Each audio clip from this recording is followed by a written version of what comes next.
Good morning વિદ્યાર્થી મિત્રો। 8મી October ને શુક્રવાર BSM5 એમાં અર્વાચીન ગુજરાતી સાહિત્યનો ઇતિહાસ જે પેપર છે તમારું, એનો કોડ નંબર છે UA05CGUJ21। હવે તમને બધાને આ બરાબર યાદ રહી જવું જોઈએ। તમને ભણાવતા અમને પણ ખૂબ યાદ રહી ગયા છે બધા કોડ, એમ તમારે પણ હવે દરેકે દરેક પેપરના કોડ અને પેપરનું નામ યાદ રાખવાનું છે।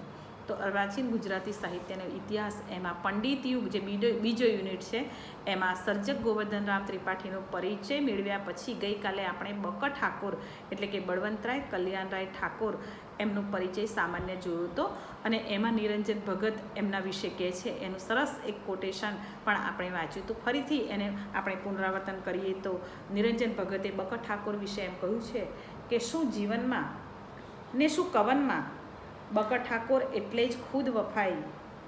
એમની જીવનયાત્રાને કાવ્યયાત્રાનો માર્ગ તો મનઃપૂત હતો અને એ માર્ગના એ એકલા યાત્રી હતા। મનુષ્ય તરીકે ને કવિ તરીકે બંને રીતે બકર ઠાકોર એ આત્મનિષ્ઠ અને આત્મપ્રતિષ્ઠ હતા। એમનામાં અખૂટ આત્મશ્રદ્ધા હતી, અનન્ય આત્મબળ હતું। એ બલિષ્ઠ એવા બકર ઠાકોર હતા। બકર ઠાકોર એ નામોચ્ચારમાં જ કેટલું બળ છે। તો આ જે કોટેશન છે એ સાચા અર્થમાં એમના વ્યક્તિત્વ, આંતરિક અને બાહ્ય વ્યક્તિત્વ બંનેના દર્શન આપણને એની અંદર થાય છે। તો વિદ્યાર્થી મિત્રો, ગઈકાલે આપણે એમનો જીવન પરિચય મેળવ્યા પછી એમનું સામાન્ય પરિચય મેળવ્યા પછી એમનું જે કવન છે એનો ઉલ્લેખ કર્યો હતો અને એમાં એમનો જે મહત્ત્વનો ભણકારા જે કાવ્ય સંગ્રહ છે, મહત્ત્વના પુસ્તકોમાં ભણકાર એ કાવ્ય સંગ્રહ વિશેની થોડીક માહિતી મેળવી લઈએ। તો કવિ નાનાલાલ કવિએ કાવ્ય સર્જનના ક્ષેત્રે તો જાણે પરબ જ માડી હોય તેમ અનેક કાવ્ય સંગ્રહો આપ્યા હતા, પરંતુ જ્યારે બકર ઠાકોરે સમગ્ર જીવનની કાવ્ય પ્રવૃત્તિના ફલ સ્વરૂપે એકમાત્ર કાવ્ય સંગ્રહે ભણકાર આપ્યો, જે ઈસવીસન 1951માં પ્રકાશિત થયો હતો। ભણકારની કવિતાની મુખ્ય 3 શેર છે। એ 3 શેરોમાં પ્રકૃતિ, પ્રણય અને ચિંતન, એટલે 3 પ્રકારના કાવ્યો એમણે આપ્યા છે। પ્રકૃતિ વિષયક કાવ્યોની રચના કરી છે, પ્રણય વિષયક કાવ્યની રચના કરી છે, તો ચિંતન વિષયક કાવ્યની રચના કરી છે। એમનું એક કાવ્ય આરોહણ એ પ્રકૃતિ અને ચિંતનાત્મક ખંડ કાવ્ય છે। પહેલી જ નજરે એટલે કે પ્રથમ નજરે પર્વત આરોહણને લગતું આ કાવ્ય એ વસ્તુતઃ તો ઉદાત્ત સંસ્કૃતિ ચિંતનનું કાવ્ય છે। અર્વાચીન ગુજરાતી કવિતાનો આરંભ નર્મદથી થયો હતો। નરસિંહરાવ દિવેટિયા, કવિકાંત અને નાનાલાલ જેવા સર્જકોના હાથે એ સંસ્કાર પામીને વિકસી હતી। ઠાકોરના હાથે તે ઉર્ધ્વ ગતિને વરી અને એટલે જ સુંદરમ તેમને ગુજરાતી કાવ્ય કળાનું ઉર્ધ્વ આરોહણ પણ આ ખંડ કાવ્યથી થયું છે એમ કહે છે। ભણકારા સોનેટ પણ પ્રકૃતિ સૌંદર્યને પૂરી સર્જન ક્ષમતાથી નિરૂપણ પામેલું કાવ્ય બન્યું છે। શબ્દ અને અર્થનું સુભગ સહ અસ્તિત્વ અને ચિત્તાકર્ષક સૌંદર્ય દર્શન, ભાવનો આરોહ અવરોહ અને કોઈક અગોચર તત્વનો સંયોગ એ આ કાવ્યને ગુજરાતી સોનેટ કવિતાનું ધ્યાનાકર્ષક કાવ્ય બનાવે છે। બકર ઠાકોરની કવિતાની રચનાની શક્તિનો પરિચય કરાવતા કાવ્યો જેવા કે વધામણી, અને વધામણી કાવ્ય મેં તમને જ્યારે મંદાક્રાંતા છંદ ભણાવ્યો ત્યારે કહ્યું હતું કે વધામણી એમનું શ્રેષ્ઠ કાવ્ય છે અને સોનેટ કાવ્ય છે, મંદાક્રાંતા છંદમાં લખાયેલું છે। અને પ્રથમ પ્રસૂતિને માટે પિયર ગયેલી પત્ની જ્યારે બાળકને જન્મ આપે છે ને ત્યારે એની વધામણી એના પતિને આપે છે। તો તમે જો કે સ્ત્રીના જે ભાવો છે એ સ્ત્રીના ભાવોને કેવા ઓળખીને એ કવિતાની અંદર મૂકે છે મંદાક્રાંતા છંદમાં। ભાલા મારા નિષદિન હવે થાય ઝંખા તમારી, આવો આપો પરિચિત પ્રતીતિ બધી ચિત્ત હારી, દેવે જાણે જલગહનમાં ખેંચી લીધી હતી તે,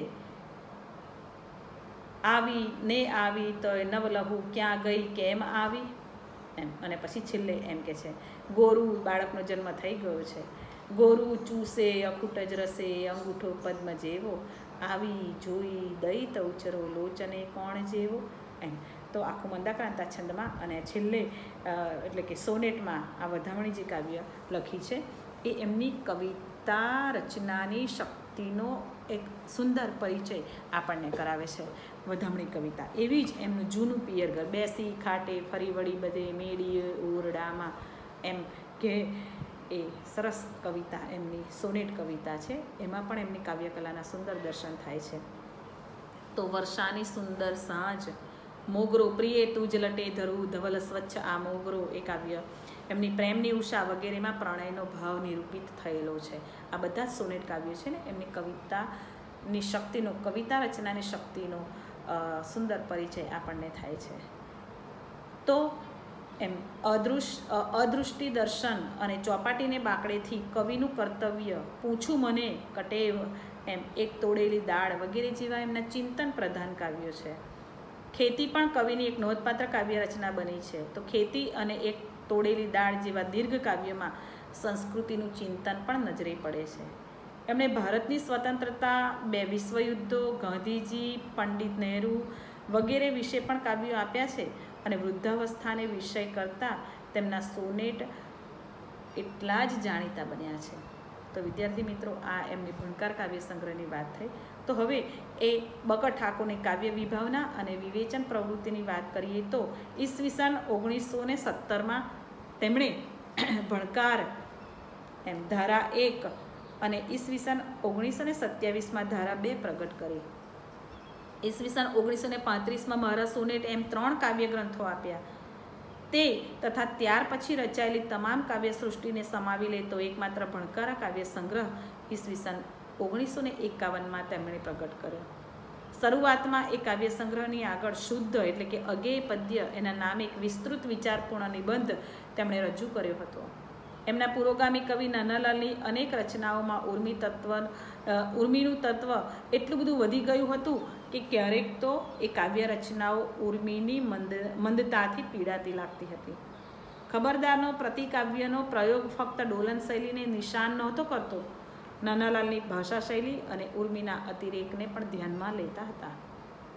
કવિતાની પોચડતાને, અતિ ઉર્મિલતા અને તેના વાયવીપણાને બકર ઠાકોરે અર્થઘનતા, વિચાર પ્રધાનતા અને નક્કરતાથી બદલવા માટે પ્રયત્ન કર્યો હતો. એટલે જ તેઓ પ્રયોગશીલ સર્જક તરીકે ઓળખાયા છે. અર્વાચીન ગુજરાતી કવિતામાં બકર ઠાકોરે જે ક્રાંતિકારી નવપ્રસ્થાનો કર્યા ને એ આ પ્રમાણે છે કે તેમણે કવિતામાંથી ઉર્મિનો છેદ ન ઉડાડે, પરંતુ કેવળ હવાઈ બની જાય તેવી ઉર્મિની અતિરેકવાળી કવિતા નહીં, ઉર્મિની સાથે ચિંતન અને વિચાર તત્વની હિમાયત કરી, જેથી ગુજરાતી કવિતા બળવંત કવન બની રહે. શબ્દના માધુર્ય ઉપર જ એકલું અવલંબન રાખવાને બદલે અર્થનું માધુર્ય અને બળને એમણે ધ્યાનમાં રાખ્યું અને કલ્પના નિરંકુશ નહીં પણ સંયમસભર હોય એની ઉપર ભાર મૂક્યો. યાદ રાખજો વિદ્યાર્થી મિત્રો, આ કાવ્યની વિભાવના જે છે એમની અને વિવેચન પ્રવૃત્તિમાં એમાં આ બહુ જ મહત્ત્વના મુદ્દા છે. શબ્દના માધુર્ય પર જ એકલું અવલંબન રાખવાને બદલે અર્થનું માધુર્ય અને બળને પણ મહત્ત્વ એમણે ધ્યાનમાં રાખ્યું. કલ્પના નિરંકુશ નહીં પણ સંયમસભર હોય એની પર ભાર મૂક્યો.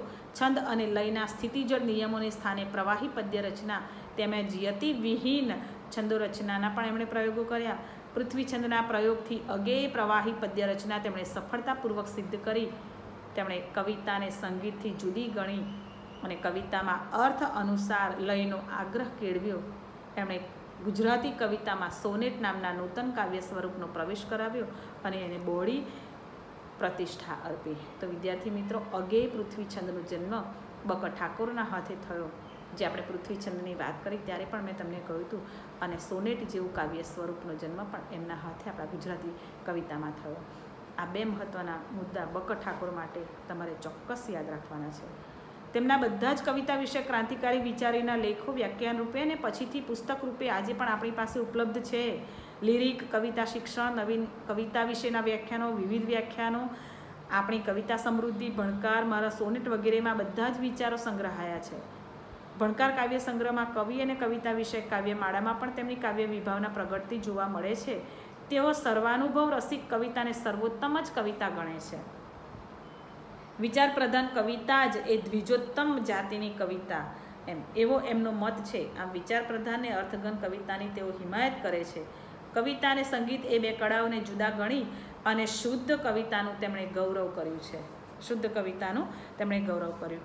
એક પંક્તિમાંથી બીજી અને એમ આવશ્યક અનુસાર થોભ્યા વિના સળંગપણે અખંડ વહેતી પંક્તિ રચનાના પ્રયોગો વખતે તો સ્નેહ મુદ્રામાં ગોવર્ધનરામે કટાવ છંદને જે પ્રવાહિતા આપી છે એની આપણને યાદ આવી જાય છે. પૃથ્વી છંદનો સંગીનતાથી અને અભિજ્ઞતાપૂર્વક સાચો પ્રયોગ બક ઠાકોરના હાથે થયો એ હકીકત છે. અને તેમની આ કાવ્ય વિભાવનાનો પ્રભાવ ગાંધીયુગની નવી પેઢીને કવિએ સુંદરમ, ઉમાશંકર જોશી, સ્નેહરશ્મિ, ચંદ્રવદન મહેતા વગેરે ઉપર પણ પડ્યો. એથી તો બક ઠાકોરને પોતાના કાવ્ય ગુરુ તરીકે સ્થાપીને એમણે પ્રવર્તાવેલી કાવ્ય શૈલીનું વિવેકપૂર્વક અનુસરણ પણ કર્યું છે. તો વિદ્યાર્થી મિત્રો, બક ઠાકોર વિશે આપણે જે વાત કરી એ એમની વિવેચન પ્રવૃત્તિ વિશે ને કાવ્યની વિભાવના વિશે અને એમનો કાવ્ય સંગ્રહ ભણકાર વિશે. આવતીકાલે હવે જે ગદ્યકાર બક ઠાકોર છે એની થોડીક ચર્ચા કરીશું. અત્યારે આટલું જ આવશે.